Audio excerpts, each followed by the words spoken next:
കനത്ത മഴയിൽ കടലാക്രമണം രൂക്ഷമായതോടെ കൊച്ചി കണ്ണമാലി മേഖലയിൽ തീരദേശ ജനത ദുരിതത്തിലാണ്. പ്രദേശത്തെ നിരവധി വീടുകൾ തകർന്നു.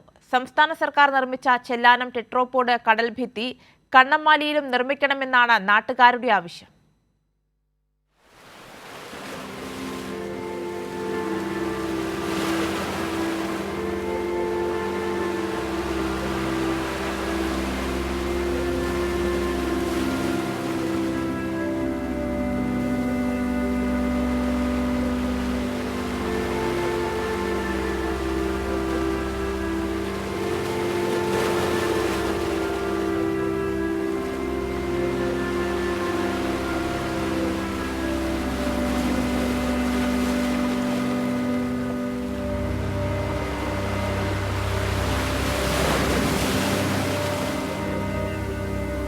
കടലിൽ പോയ ജീവിതം കെട്ടിപ്പടുക്കുന്നവരാണ് തീരദേശ ജനത.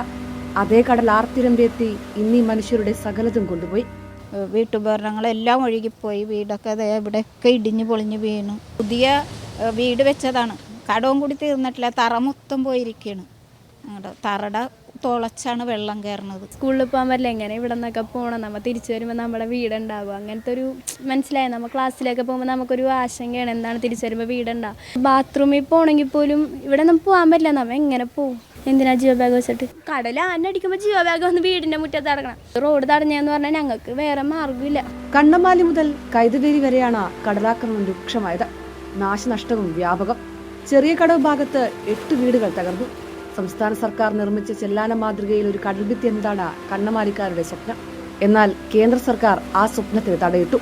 സംസ്ഥാന സർക്കാരിന്റെ 2ാം ഘട്ട ടെട്രാപോഡ് നിർമ്മാണം തുടങ്ങാനിരിക്കെയാണ് കടമെടുക്കൽ പരിധി വെട്ടിച്ചുരുക്കി കേന്ദ്രം തീരദേശ ജനതയെ വഞ്ചിച്ചത്.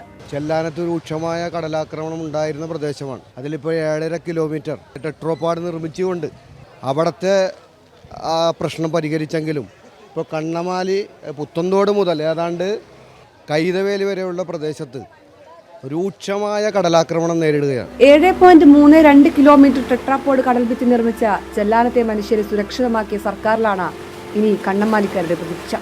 ആർത്തിരമ്പുന്ന ഈ കടലിൽ നിലം പതിക്കാറായ വീടുകളിൽ നിന്നെല്ലാം തന്നെ ആളുകൾ താമസം മാറി. ഇനിയും തങ്ങളുടെ ഊഴം കാത്ത നിരവധി മനുഷ്യർ ഇവിടെയുണ്ട്. ചെല്ലാനം മാതൃകയിൽ ഒരു ടെട്രാപോഡാണ് ഇവരുടെ ആവശ്യം. ക്യാമറമാൻ അഗ്നിഷായോടൊപ്പം അർച്ചന വിനോദ്, കൈരളി ന്യൂസ്, കൊച്ചി.